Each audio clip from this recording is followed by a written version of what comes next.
Se você tiver a Bíblia, eu vou pedir para que você abra no Evangelho de João, no capítulo 3.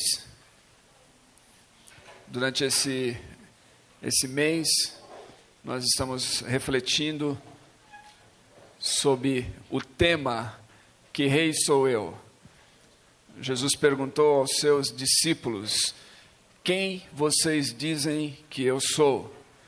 E para nós aqui no Projeto 242, durante esse tempo, o que nos importa é responder a essa pergunta, como se Jesus estivesse fazendo a nós: que rei sou eu? Isso porque nós reconhecemos que Jesus é rei. As pessoas que fazem parte da igreja reconhecem que Jesus é rei. A questão então não é perguntar se ele é rei ou não. Nós declaramos isso, de fato cantamos, inclusive hoje à noite aqui, sobre o seu reinado. Essa é uma declaração que fazemos constantemente, no meio de canções e de orações e palavras, esse reconhecimento. A questão que nos incomoda, o que nos move, no entanto, é: que rei é Jesus? E que rei é Jesus para nós? E aí estamos olhando alguns retratos de Jesus, nesse Evangelho de João, no quarto Evangelho, para extrair desses retratos o que e que rei Jesus é para nós e como devemos responder a isso e por onde isso nos deve conduzir como igreja. Olhamos no capítulo 1, no prólogo, nas 2 primeiras semanas, e do capítulo 1 desse prólogo de João, nós vimos que Jesus é o Rei eterno, que Ele existe na eternidade, de eternidade a eternidade. Isso fala da sua divindade, isso fala do fato dele ser Deus, isso fala do seu poder e do seu poder criador sobre todas as coisas. Isso fala da sua soberania. Isso nos transmite, então, a confiança quando nós nos aproximamos dele e declaramos o seu reinado sobre as nossas vidas. Nós podemos confiar naquele que criou todas as coisas, criou o céu. Nós podemos confiar as nossas vidas nele e confiar o nosso futuro a ele, porque ele é eterno. Nós olhamos também que esse rei é um rei que se fez carne, que se fez gente, que viveu entre nós, que participou da nossa condição como ser humano. O Verbo, o Logos divino se encarna. Então esse não é um Deus que nos olhou de longe, mas é um Deus que chegou perto, que chegou tão perto que se tornou um de nós, participou dessa vida como dos irmãos, da carne, do sangue, como a gente. Ele demonstra, sim, a sua capacidade de condescendência, de vir até nós. Era difícil para nós entendermos no seu aspecto de eternidade, mas é fácil, ou pelo menos mais fácil entendermos desse aspecto da sua humanidade, da sua proximidade, desse verbo que se faz carne. E então ele nos revela Deus através dessa encarnação e dessa proximidade e o amor de Deus por nós. Hoje eu gostaria de olhar um pouquinho adiante numa porção que é bem conhecida deste Evangelho, que é esse capítulo 3, os primeiros 21 versículos desse capítulo. Eu vou ler o texto inteiro e depois, durante a exposição, possivelmente eu lerei novamente os versículos. E eu acho que pelo menos assim a gente pode, em vez de pensar em uma repetição, pensar em uma maneira de inclusive fixarmos melhor esses versículos e essa história em nossa mente. Então eu vou ler aqui a partir do versículo 1 de João 3, da versão Almeida do século 21. Diz assim: havia entre os fariseus um homem chamado Nicodemos, autoridade entre os judeus.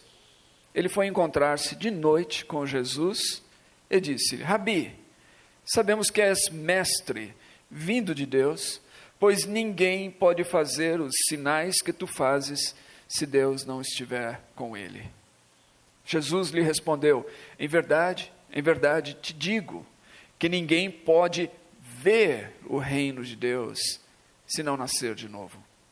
Então lhe perguntou Nicodemos: como um homem velho pode nascer? Poderá entrar no ventre de sua mãe e nascer pela segunda vez? Jesus respondeu: em verdade te digo, se alguém não nascer da água e do Espírito, não pode entrar no reino de Deus. O que é nascido da carne é carne, o que é nascido do Espírito é Espírito. Não te admires de eu te dizer: necessário vos é nascer de novo. O vento sopra onde quer e ouves o seu som, mas não sabes de onde ele vem nem para onde vai. Assim é todo aquele que é nascido do Espírito. Perguntou-lhe Nicodemos: como pode ser isso? Jesus lhe respondeu: tu és mestre em Israel e não entendes essas coisas? Em verdade te digo, que nós dizemos o que conhecemos e testemunhamos o que vimos. Mesmo assim, não aceitais o nosso testemunho. Se vos falei de coisas terrenas e não credes, como crereis se vos falar das celestiais? Ninguém subiu ao céu, senão aquele que de lá desceu, Filho do homem. Assim como Moisés levantou a serpente no deserto, também é necessário que o Filho do homem seja levantado, para que todo aquele que nele crê tenha a vida eterna. Porque Deus amou o mundo, Deus amou tanto o mundo, que deu o seu Filho único para que todo aquele que nele crê não pereça, mas tenha vida eterna. Pois Deus enviou o seu Filho ao mundo, não para que julgasse o mundo, mas para que o mundo fosse salvo por ele. Quem nele crê não é condenado, mas quem não crê já está condenado, pois não crê no nome do Filho unigênito de Deus. E o julgamento é este: a luz veio ao mundo e os homens amaram as trevas em lugar da luz, pois suas obras eram más. Porque todo aquele que pratica o mal odeia a luz e não vem para a luz, para que as suas obras não sejam expostas. Mas quem pratica a verdade, vem para a luz, a fim de que se manifeste que as suas obras são feitas em Deus. Vamos orar. Deus, esta é a Tua palavra e nós pedimos que o Senhor fale conosco por meio da Tua palavra. Venha nos instruir, venha nos edificar, venha nos exortar e venha nos consolar hoje à noite, em nome de Jesus. Amém. Esta é uma porção das Escrituras, como eu disse, muito conhecida. De fato, o versículo 16 aqui é um dos textos mais conhecidos da Bíblia, João 3,16, e eu tropecei justamente na leitura dele. Talvez se eu estivesse citando por memória, não teria tropeçado na leitura. Mas esse é o verso mais conhecido, ou um deles, um dos mais conhecidos. E muitos, então, quando pensam em João 3,16 e nesse versículo, muitos formam uma teologia, inclusive, uma própria teologia sobre Deus e as Escrituras baseada nesse verso, e é possível que a gente assim o faça. No entanto, é sempre bom lembrar, e toda a teologia deve ser formada dentro do contexto onde os versos estão inseridos. Então é sempre bom lembrar que esse versículo está inserido em uma porção maior das Escrituras, que é essa porção que nós lemos nessa noite aqui. E nesse diálogo entre Jesus e Nicodemos, nós encontramos algo bem interessante, que é, neste Evangelho de João, as duas únicas vezes que nós vamos encontrar a expressão reino de Deus. No Evangelho todo de João, elas se encontram aqui, neste capítulo 3, na porção que nós lemos. Essa expressão reino de Deus, ela é muito comum no Evangelho de Lucas, é onde mais aparece, e no Evangelho de Marcos aparece também com frequência, menos frequência no Evangelho de Mateus, aparece apenas 5 vezes, e 2 vezes aqui no Evangelho de João.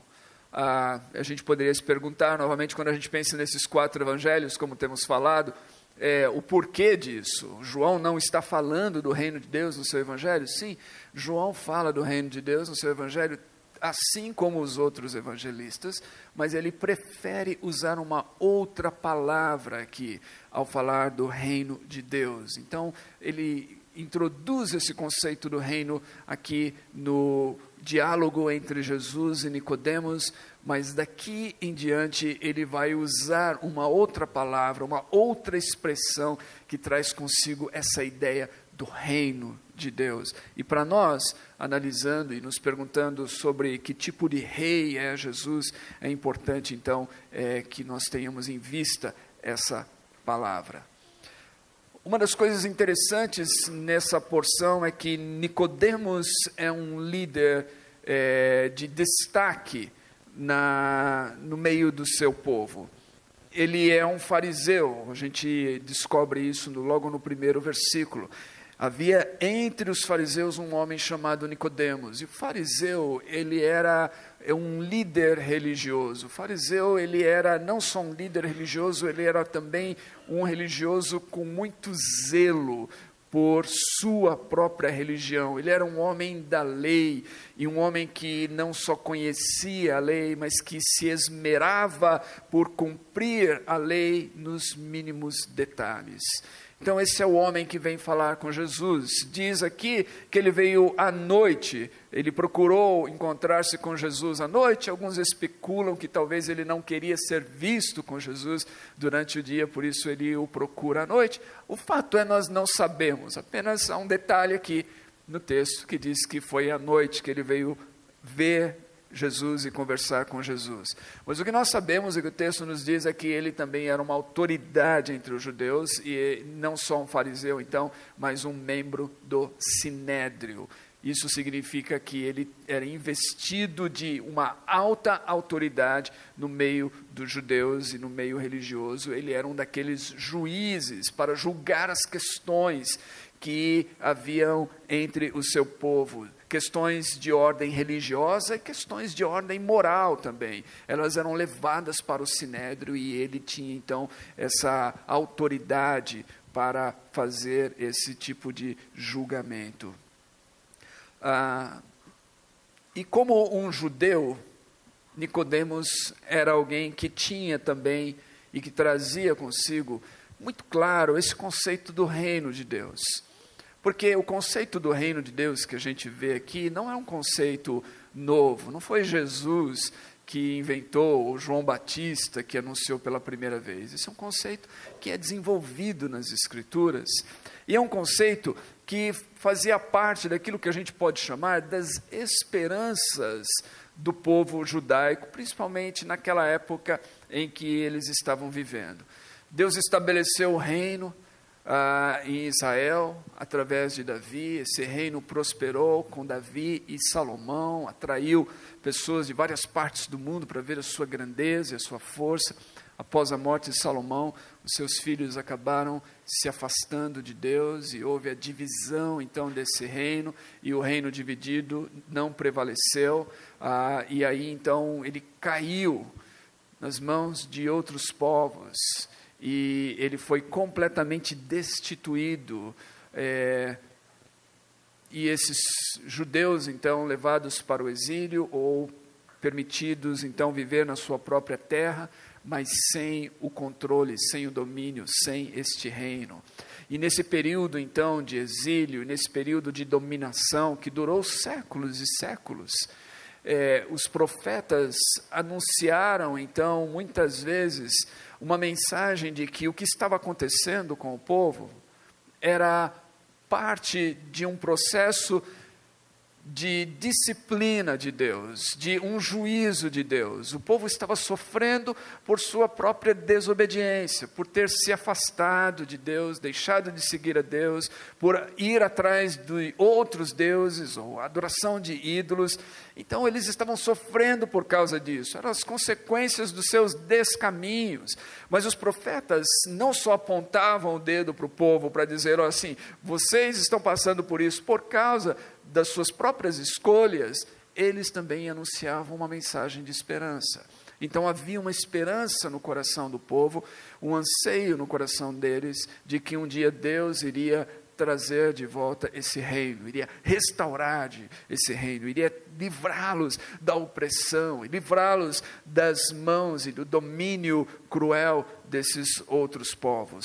Então Nicodemos, como um judeu, ele trazia consigo não só a consciência dessas coisas, conhecendo as Escrituras, mas trazia consigo, evidentemente, também a esperança messiânica, a esperança dessa libertação, desse reino. E aí quando ele vai a Jesus conversar, ele vai então com a sua identidade, como um judeu, como um fariseu, como uma autoridade religiosa entre o povo. E ele vai também como alguém que, possuindo todas essas características, era legitimamente um herdeiro do reino. Ele era um herdeiro do reino por nascimento, nasceu como judeu. A sua linhagem permitia com que ele fosse parte, então, dessa promessa de Deus e desse reino. Ele era um herdeiro do reino pela religião, um homem circuncidado, parte dessa aliança de Deus com o seu povo. Ele era, novamente, devoto a Deus. Mais ainda, o texto nos diz, no versículo 10, que ele era um grande teólogo do seu povo. No verso 10, Jesus diz assim: tu és mestre em Israel, como está traduzido nessa versão que eu estou lendo. No grego, nós encontramos um artigo aqui: tu és o mestre em Israel, indicando que ele era um teólogo de destaque no meio do seu povo. Então ele tinha todas as credenciais, a gente vai poder dizer assim, para o religioso herdar o reino. Quando um homem religioso pensa: como é que eu posso herdar o reino? Como é que eu posso entrar no reino? Como é que eu posso fazer parte do reino? Bom, eu sou um homem religioso, eu sou um homem justo, eu sou da linhagem de Deus, eu tenho todas essas características que me garantem livre acesso. Eu aguardo o reino vir, e quando o reino chegar, eu faço parte dele, eu vou entrar no reino. Então ele vem conversar com Jesus trazendo essas credenciais. Ele fala: Rabi, sabemos que és mestre vindo de Deus, pois ninguém pode fazer os sinais que tu fazes se Deus não estiver com ele. Então ele tem um gesto de cortesia, talvez poderíamos dizer assim, com Jesus, ao chamar Jesus de Rabi, porque Jesus não era um rabi no sentido religioso ali. Jesus não havia frequentado a escola dos fariseus, Jesus não se enquadrava nesse perfil, mas Nicodemos vem, ele é respeitosamente então e cortês, e fala: Rabi, nós sabemos que tu és mestre vindo de Deus. Ele havia ouvido falar dos sinais que Jesus fez, e até então aqui nesse evangelho a gente encontra apenas um dos sinais relatados, que foi Jesus ter transformado água em vinho naquele casamento lá na região de Caná, na Galileia. Mas a fama de Jesus já havia se espalhado entre os líderes religiosos quando Nicodemos vem até ele. Então Nicodemos vem a Jesus para saber quem é esse Jesus. A gente tem que se lembrar também que havia naquela época muitos outros líderes que haviam se levantado entre o povo e despertado entre o povo essa esperança messiânica, esse anseio que eles tinham por um Messias da parte de Deus. Então, talvez Nicodemos estava querendo saber se Jesus seria um desses. Se Jesus seria um desses e que cumpriria, essa promessa de redenção de Deus e de restauração do reino, ele vem conversar com Jesus assim. E aí Jesus lhe responde, e o que talvez nos leva a pensar que as intenções nesse diálogo de Nicodemos eram referentes à questão messiânica de Jesus, é o tipo de resposta que Jesus dá.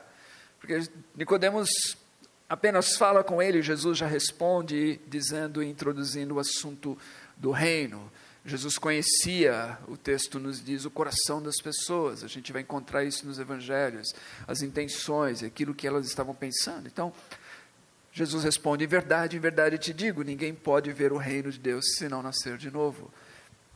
Pensa bem, aqui está um líder maior entre o povo, um membro do Sinédrio, um grande teólogo, um fariseu, um judeu genuíno, de linhagem, que dentro da sua mente pensa e sabe e tem por certo de que ele é um herdeiro do reino, de quando o Messias vier e estabelecer esse reino, ele está dentro, está garantido o seu acesso. Ele vem conversar com esse homem que está fazendo sinais e que ele acredita que esses sinais só podem ser da parte de Deus. E aí esse homem responde para ele assim: olha, ninguém pode ver o reino se não nascer de novo. O que Jesus está fazendo aqui, Jesus está, em outras palavras, dizendo assim: ó, Nicodemos, todas essas coisas que você traz aí dentro de você, com a sua esperança messiânica, e que você se apoia, pensando que elas vão garantir a você acesso no reino, elas não são o suficientes. Ninguém pode ver o reino a não ser que nasça de novo. E aí Nicodemos não entende. Fala assim: peraí, nascer de novo? Que negócio é esse? Eu já sou velho, como é que uma pessoa velha pode entrar no ventre da sua mãe para nascer de novo? Que novo nascimento é esse? Mas o que Jesus está dizendo aqui, essencialmente, ele não só introduz o assunto do reino, mas ele está dizendo aqui que é necessário um tipo de atitude para entrar no reino, que aquilo que os religiosos têm como garantia de que eles terão acesso ao reino não é o suficiente, não é o bastante. Então a gente tem duas atitudes, na verdade, que a gente pode pensar das pessoas, quando se elas creem em Deus, ou se elas creem que Deus, né, se tudo isso que os cristãos falam é verdadeiro. A gente tem os religiosos que seguem todas essas coisas e desenvolvem então uma mentalidade sobre por que Deus me deixaria entrar no reino. Para muitos religiosos, se não para todos, Deus me deixaria entrar no reino porque eu sou um bom religioso, porque eu cumpro com os mandamentos, porque eu faço isso, aquilo, eu vou à igreja todos os domingos, eu entrego o meu dízimo fielmente, eu não tenho pelo menos esses pecados grotescos, não minto, não adultero, não roubo, de vez em quando eu fico com um rancor no meu coração, mas eu tento perdoar, eu sou uma pessoa boa, eu sou um homem do bem, sou um bom religioso, então Deus vai me deixar entrar no reino por causa disso. Essa era a condição de Nicodemos. Para o não religioso, muitas vezes ele vai falar assim: não, Deus vai me deixar entrar no reino, se tudo isso for verdade, se houver um reino, se houver um Deus, eu com certeza vou entrar no reino, porque eu sou uma boa pessoa também, tenho um bom coração, eu estou sempre tentando ajudar os outros, eu não me envolvo em coisas ruins, eu não sou como esses políticos corruptos, eu faço as coisas direitinho, pelo menos tento, me esforço, me empenho para fazer uma coisa certinho. Então, certamente, Deus vai me deixar entrar no reino por causa dessas coisas. E o que Jesus está dizendo essencialmente não, essas coisas não garantem acesso nem ao religioso e nem ao não religioso. Ninguém entra no reino de Deus por seu próprio mérito. Em essência, o que Jesus está dizendo é isso. O seu nascimento, que garantia a sua linhagem judaica, Nicodemos, não garante a você acesso ao reino de Deus. A sua devoção à lei não garante a você acesso ao reino de Deus. A sua religião, o seu conhecimento teológico não dá a você acesso ao reino de Deus. É preciso mais do que isso, você tem que nascer de novo. Nicodemos não entende essas coisas, e aí Jesus passa a explicar a ele, a partir do versículo 5, Jesus repete a ideia, agora não falando de ver, mas de entrar. Se alguém não nascer da água e do Espírito, não pode entrar no reino de Deus. E quando Jesus cita água e Espírito aqui, Jesus está tentando ajudar Nicodemos a entender o que ele está querendo dizer com o novo nascimento. Porque Nicodemos era como eu disse, um mestre da lei, mestre da religião, um grande teólogo do seu povo. Então ele certamente entenderia o que Jesus estava falando aqui quando Jesus cita água e Espírito, relacionados ao reino de Deus. Porque o que Jesus está fazendo aqui, Jesus está levando Nicodemos a um texto dos profetas, mais precisamente Ezequiel capítulo 36, um texto onde Deus fala da restauração de Israel, da restauração do reino, do povo.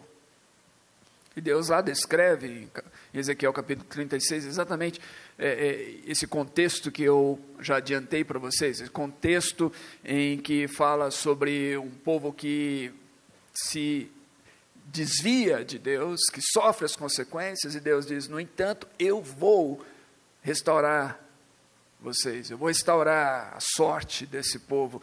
Deus ele deixa claro lá, inclusive, que Deus vai fazer isso não pelos méritos do povo. Deus diz assim: eu não vou fazer isso a vocês por vocês, eu vou fazer isso a vocês por meu santo nome, porque eu zelo por meu santo nome. Ou seja, Deus está dizendo: olha, eu prometi a vocês que eu iria separá-los e que eu iria, através de vocês, construir um povo, uma nação e tudo mais. Vocês se desviaram, estão sofrendo as consequências, mas porque eu zelo por meu santo nome, eu vou restaurar vocês. Por causa do meu santo nome, eu vou fazer isso. E aí no versículo 25, então Deus diz o que ele vai fazer com esse povo. Ele diz assim: então aspergirei água sobre vocês, e ficareis purificados. Eu vos purificarei de todas as vossas impurezas, de todos os vossos ídolos. Quando Jesus cita nascer de água, Nicodemos sabe que ele está falando sobre isso, essa porção do profeta Ezequiel. Eu aspergirei água sobre vocês. Então, esse novo nascimento da água é um novo nascimento que fala de um processo de purificação das impurezas, dos pecados, desses maus caminhos e dos ídolos, da adoração aos ídolos. Mais ainda, no versículo 26 ele diz assim: eu darei a vocês um coração novo e porei um espírito novo dentro de vocês. Por que isso? O que Deus está falando aqui? Deus está falando que ele vai revivificar esse povo que está morto. Porque esse povo que está afundado nessas impurezas e nesses pecados está morto espiritualmente. A condição deles é de mortos. Esse povo que passa a adorar ídolos que são feitos, né, de pau e pedra, esses ídolos que não têm vida. O povo que adora esses ídolos se torna morto como os ídolos são mortos. Eles não têm vida, eles perderam a vida, eles perderam a sensibilidade. Então Deus diz assim: eu vou dar a vocês um coração novo e um espírito novo. Ou seja, eu vou restaurar a vida, eu vou devolver a vida a vocês. Eu vou tirar de vocês o coração de pedra. O que é o coração de pedra? É um coração inanimado, um coração sem vida, um coração insensível.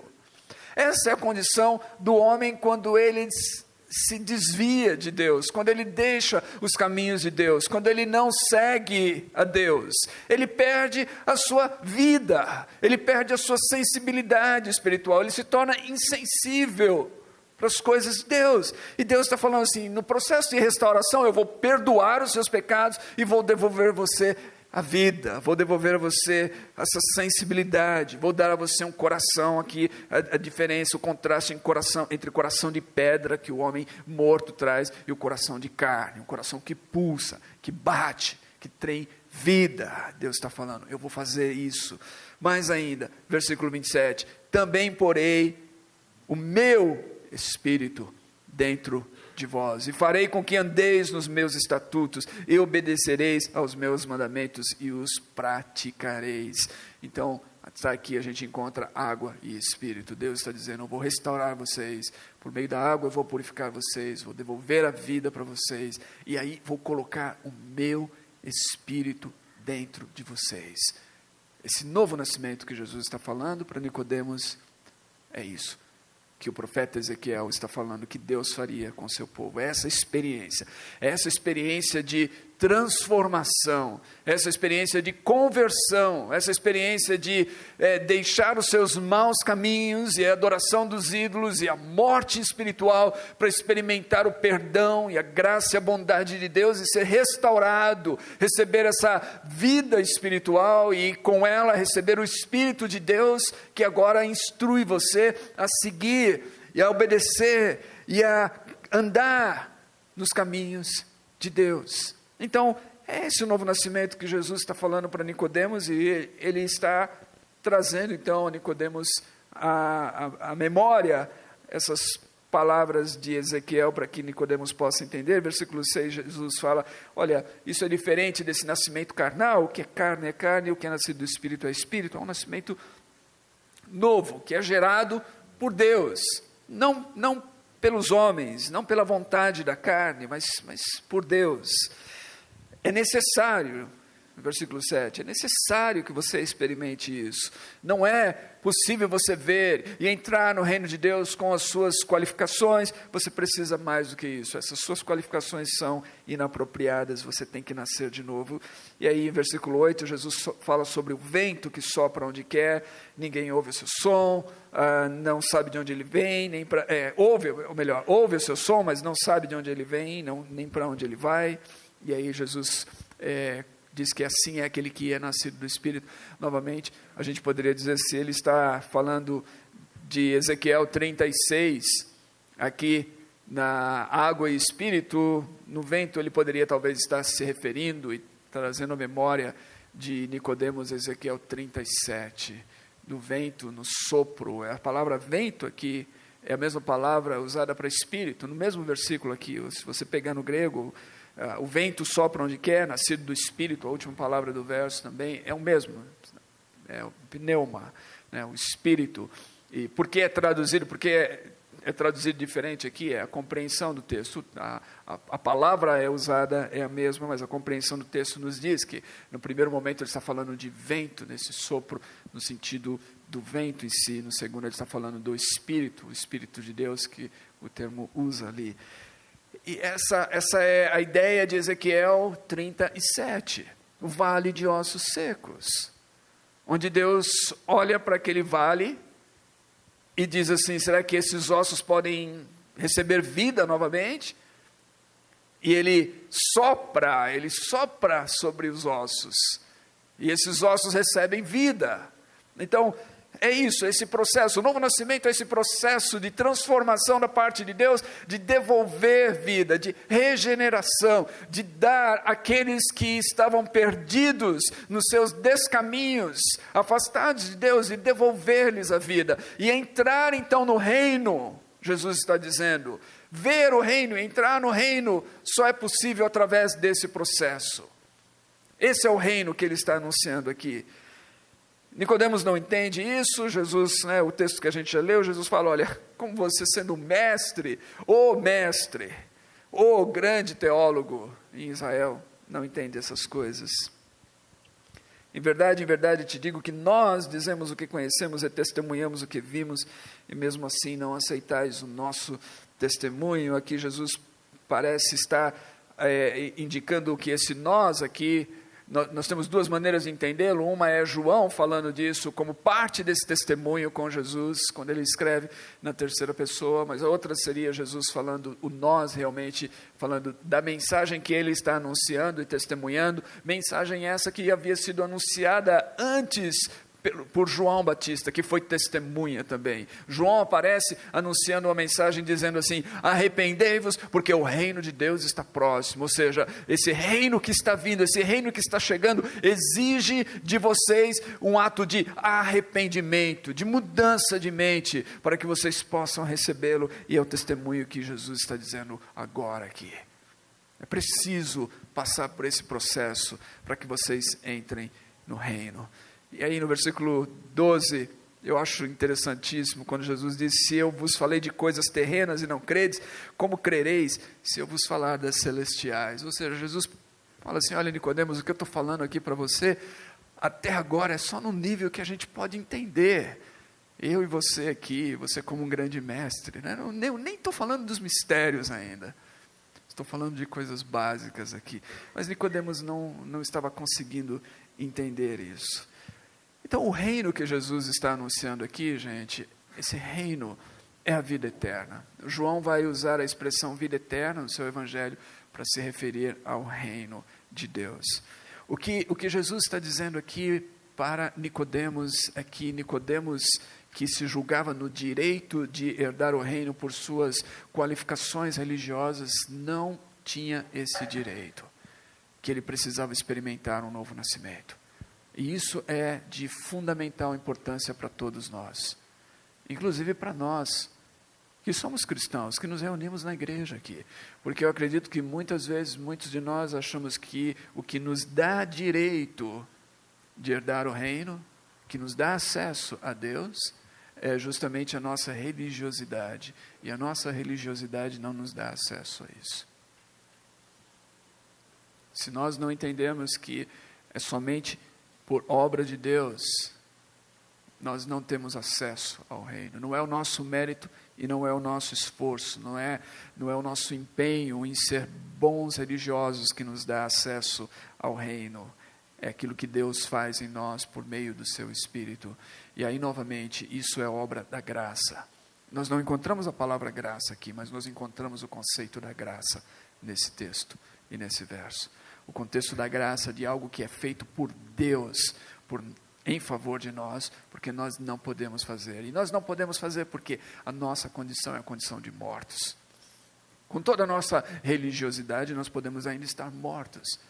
Nicodemos, era ofensivo talvez para ele, toda essa conversa, mas Jesus estava dizendo: Nicodemos, você precisa nascer de novo. Você precisa experimentar essa vida espiritual que só Deus pode te dar. Essa vida espiritual que não vem por o fato de você ser um judeu, um fariseu, um líder religioso, conhecedor das Escrituras. Você tem que experimentar algo que só Deus pode dar a você. E eu vou dizer para você, é a mesma coisa com todos nós. E talvez alguns aqui tenham crescido numa comunidade cristã. Você cresceu na igreja, você começou aí desde pequeno, né? Como as crianças que a gente vê aqui e recebem oração e frequentam o cultinho, como meu filho, que frequenta a comunidade e canta os cânticos, e de vez em quando ele repete esses cânticos em casa, e de vez em quando ele, com muito esforço, pega a Bíblia dele para ler, e memorizar um salmo, isso, aquilo, e a gente está sempre incentivando, e você cresce com aquilo, você cresce nessa jornada, e você talvez se julgue: eu sou o herdeiro do reino. Por quê? Porque eu fui à igreja com os meus pais, sempre fui, faz parte da minha herança. Mas isso não é suficiente. Nascer de novo é necessário.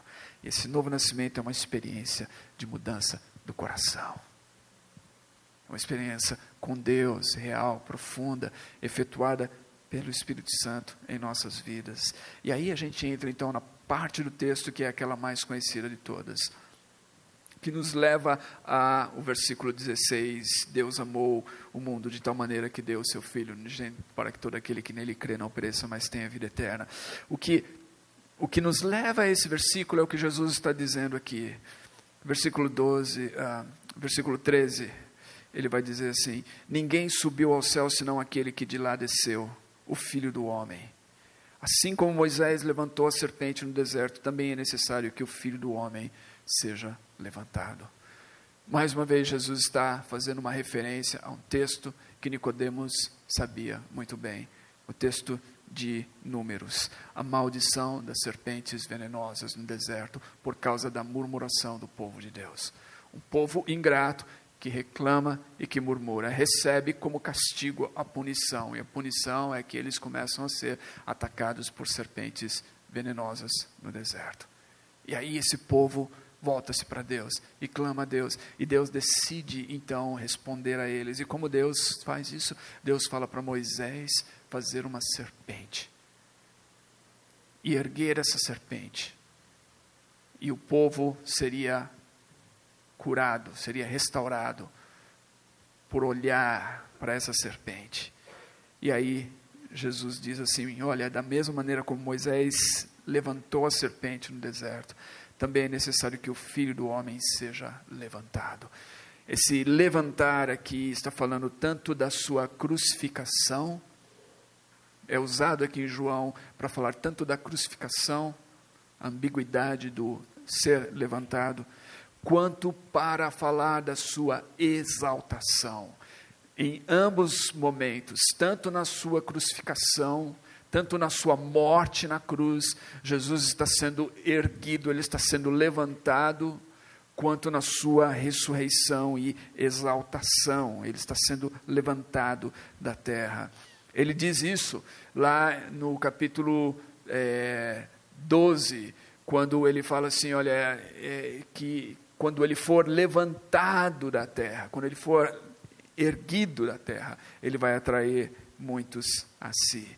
Então, Jesus está falando desse momento, ele está falando que é necessário que isso aconteça. Há uma maldição que tomou conta da humanidade, e ele precisa agora ser levantado da terra como aquela serpente. para que a humanidade seja livre dessa maldição. Para que todo, versículo 15, para que todo aquele que nele crê tenha a vida eterna. E aí ele explica, por que Deus faz isso? Deus faz isso por causa do seu amor. Porque Deus amou o mundo de tal maneira que Ele está fazendo isso. Então aqueles que se julgam em paz com Deus, dignos de entrarem no reino de Deus por causa das suas ações, boas ações, da sua religiosidade e tudo mais, na verdade eles não sabem, mas eles estão debaixo de uma grande maldição. Eles estão perdidos, eles estão mortos em seus pecados, mas por causa do grande amor de Deus, Deus decidiu não deixá-los nessa condição. Deus amou tanto que Ele manda o seu Filho para que venha a esse mundo, para que seja erguido da terra, para que se faça Ele mesmo, diz Paulo mais adiante na sua carta aos Gálatas, se faça Ele mesmo maldição por nós, tomando os nossos pecados sobre si. Maldito é aquele que for pendurado no madeiro. Ele está lá, pendurado no madeiro, como maldito por nós, para que nós pudéssemos ser livres da maldição e nos tornarmos filhos de Deus. No prólogo, João já apresentou isso. No capítulo 1, versículos 12 e 13, ele diz que ele veio para os que eram seus, mas os seus não receberam. A todos os que o receberam e que creram no seu nome, deu-lhes o poder de serem feitos filhos de Deus, os quais não nasceram de linhagem humana, nem do desejo da carne, nem da vontade do homem, mas de Deus. Ele já fala isso. Esse novo nascimento vai acontecer por parte de Deus para aqueles que creem nele. Então, João 3,16, todo aquele que nele crê não pereça, mas tenha vida eterna. Entre no reino. Veja o reino, desfrute do reino, esse reino que agora está iniciando em Jesus, mas que virá em sua plenitude um dia. Mas ele está começando em Jesus, nessa experiência de se tornar filho de Deus, de se tornar, nós podemos dizer na linguagem real, súditos do rei. É isso que Jesus está falando para Nicodemos. Versículo 17, porque Deus enviou o seu Filho ao mundo, não para que julgasse o mundo, mas para que o mundo fosse salvo por ele. Deus não enviou Jesus para julgar o mundo, porque o mundo já estava sob juízo.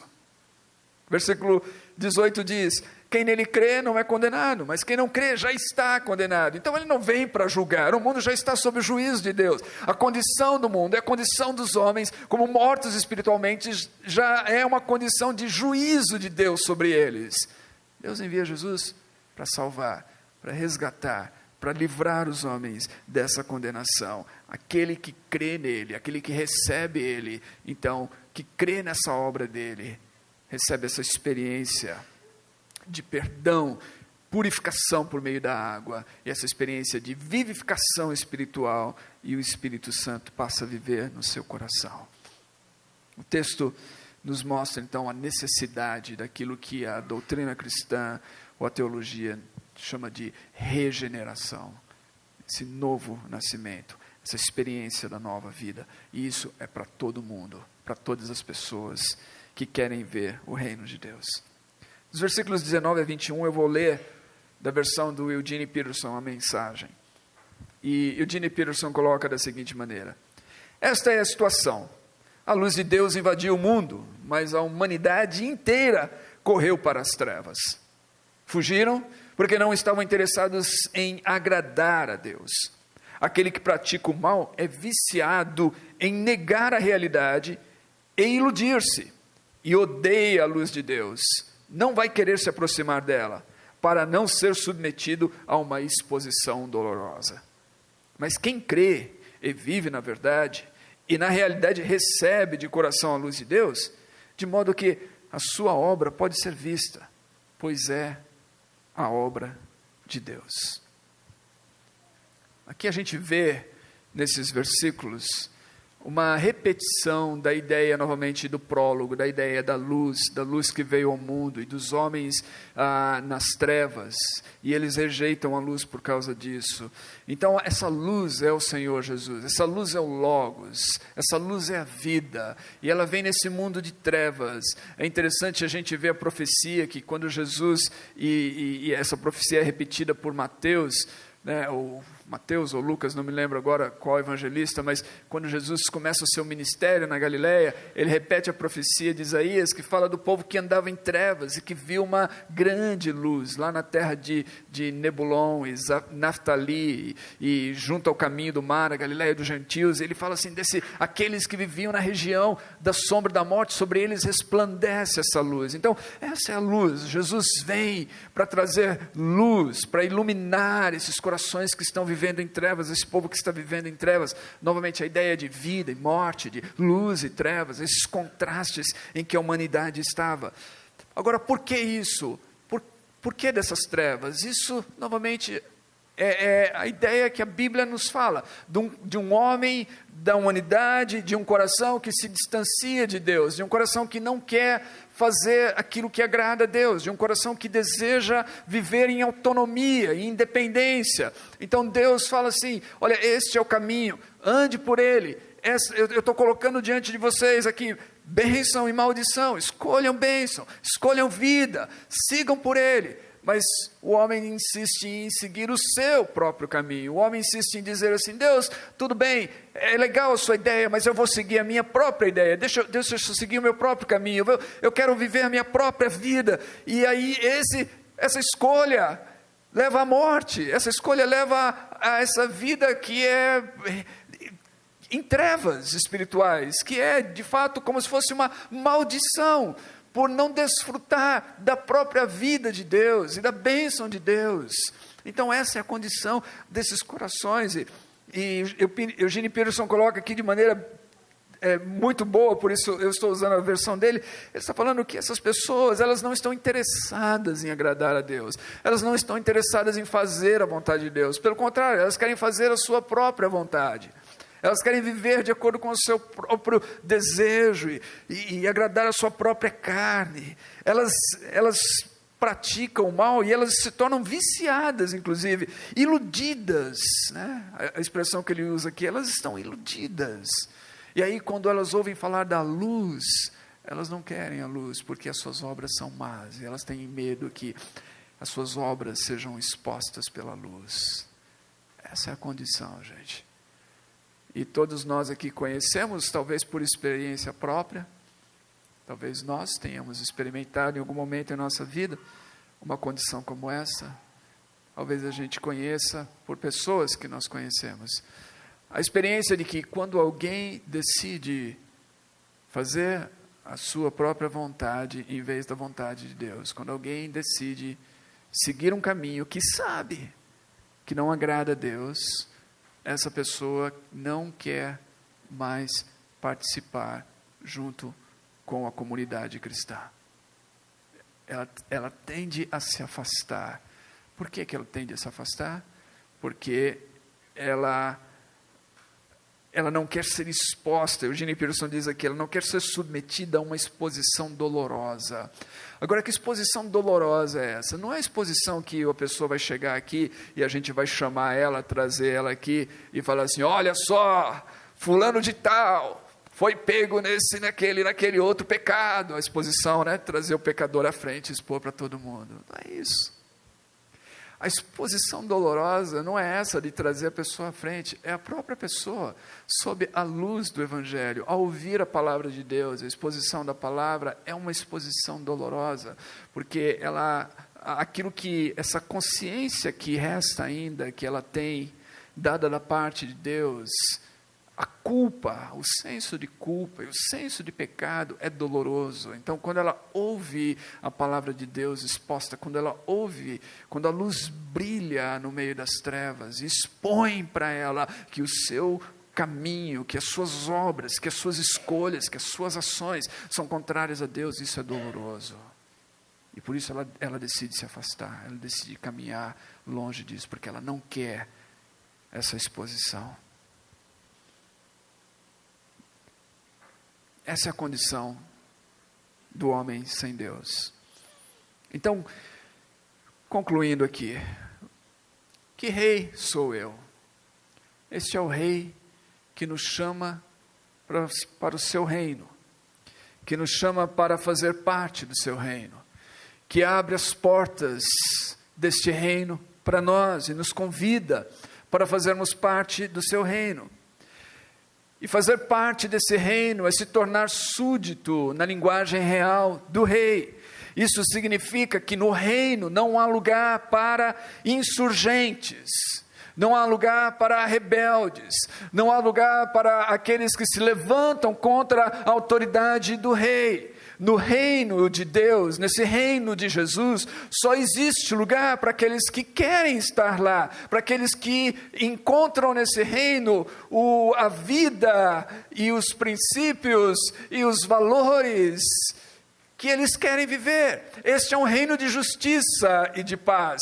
Este é o reino de Deus, mas só faz parte desse reino aqueles que querem estar lá. E o que significa? Eu quero me submeter a esse rei. É nesse sentido, eu quero a vontade desse rei, não a minha vontade, mas a vontade dele. Quando eu for confrontado então com coisas que eu me sinto inclinado a fazer, e que essas coisas são contrárias à vontade dele, eu vou dizer assim, a vontade dele e não a minha. E isso, como eu disse, é traduzido em outras palavras das Escrituras como uma experiência de própria morte. Paulo vai falar dessa experiência de novo nascimento como uma experiência de morte. Ele vai dizer assim, eu já estou crucificado com Cristo e vivo, não mais eu, mas Cristo vive em mim. O que ele quer dizer assim? As minhas paixões, aquilo que eu desejo fazer, que é contrário a Deus, foi para a cruz. Estou crucificado. É uma experiência de morte. A experiência de morte, meus queridos, muitas vezes é dolorosa. É dolorosa. Você tem um relacionamento que você sabe que Deus não se agrada, e você sabe que se você quiser fazer a vontade de Deus, você tem que romper com esse relacionamento, porque não tem condições de você continuar com ele, porque Deus não se agrada, está errado, está fora dos princípios de Deus, está te levando para o buraco. Aí você se vê numa situação difícil. Mas eu quero fazer a vontade de Deus. Mas dói dizer não. Romper com um relacionamento assim. Quantas pessoas já tiveram que fazer isso na vida? Quantas pessoas tiveram que escolher entre Deus e um relacionamento? Não é fácil. Ninguém está dizendo que é fácil. Dói, é doloroso. Mas é isso. Outras coisas na vida que nos fazem isso. Eu estou citando um relacionamento como um exemplo, mas tem tantas outras coisas. Você está numa situação de trabalho, onde você muitas vezes é induzido a fazer alguma coisa que não agrada a Deus. E às vezes, você vai ter que ter coragem de ir lá e contrariar e dizer, eu não vou fazer isso. Às vezes, ao tomar esse posicionamento, vai custar o seu trabalho, vai custar o seu emprego. A pessoa vai dizer assim, você não pode trabalhar aqui se você não submeter a essas coisas. Você vai ter que dizer assim, não, eu vou me submeter ao rei, e não a você. E isso vai custar o seu emprego, doloroso, uma experiência difícil, uma experiência de morte ali. Mas você vai dizer assim, eu sei a quem eu sirvo, eu sei a quem eu me submeto, eu sei quem é o meu rei, o rei da minha vida. Então, essa é a proposta que Jesus está fazendo aqui, de entrar no reino, de ver o reino, e que não é uma coisa religiosa, é uma experiência de nascer de novo, e de seguir e ser guiado por Deus, de receber o perdão dos seus pecados, essa nova vida com Deus, e saber, eu agora sou filho de Deus, eu agora sou filho do Rei do Universo, eu agora pertenço a esse reino de luz, e eu agora vou andar neste caminho, e as minhas escolhas agora vão refletir uma vida que agrada a esse rei, uma vida que promove o seu reino, uma vida que fala da sua verdade e da sua justiça. As minhas obras, o último versículo aqui fala, essas obras ao serem vistas, eu não tenho medo de que elas sejam vistas, porque elas são obras em Deus, elas são obras que eu faço em Deus, ou seja, por meio de Deus, Deus fazendo através de mim, eu sou instrumento dele, porque eu deixo ele usar a minha vida para fazer essas obras. Então esse é o Rei Jesus, e este é o reino que ele veio nos trazer, e esta é a vida eterna que nós tanto falamos que queremos. Não é só uma experiência depois da morte, é uma experiência aqui e agora para todos nós.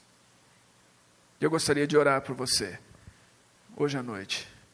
Eu não sei se você já passou por esse processo, ou não. Eu espero que sim.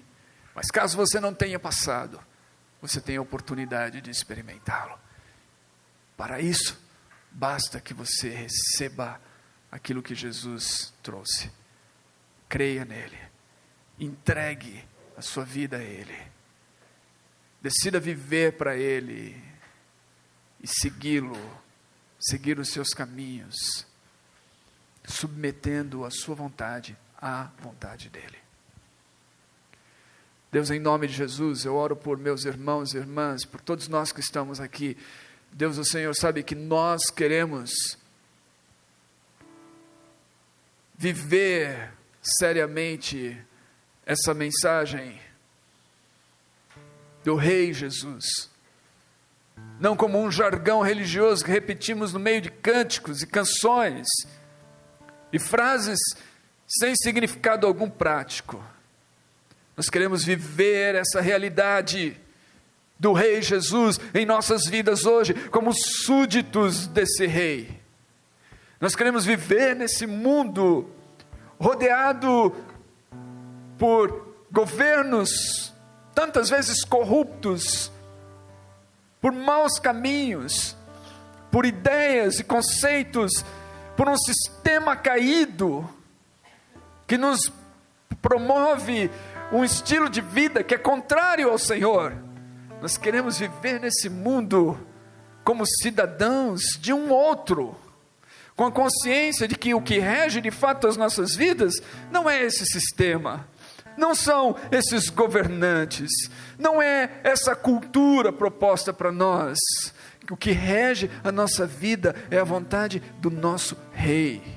São os caminhos que Ele nos propõe, é aquilo que Ele nos diz para viver e fazer. Nós queremos viver nessa vida aqui, como filhos de Deus, como aqueles que foram livres, que experimentaram essa liberdade dos filhos de Deus, e que já não estão mais presos pelas amarras deste mundo. É isso que nós queremos experimentar. E Deus, nós sabemos que isso não é possível por nossa própria força, que isso não é algo natural, que a gente, ao nascer nesse mundo, a gente não nasce com essa disposição, a gente não nasce com essa condição, a gente não nasce com essa capacitação, que isso é dado pelo Senhor, que isso é dádiva, que isso é graça, que isso é bondade, que isso é uma experiência da aspersão da água pura que o Senhor faz a nós, e da experiência de um novo nascimento, de receber um novo coração, de receber um Espírito Santo em nossas vidas agora, que nos dá a capacidade de te ver como Pai, e que nos guia em toda a verdade, e que nos convence do pecado, da justiça e do juízo, e que nos ensina a trilhar um caminho de santidade. Então, Deus, eu oro para que todos nós possamos nos submeter a Ti,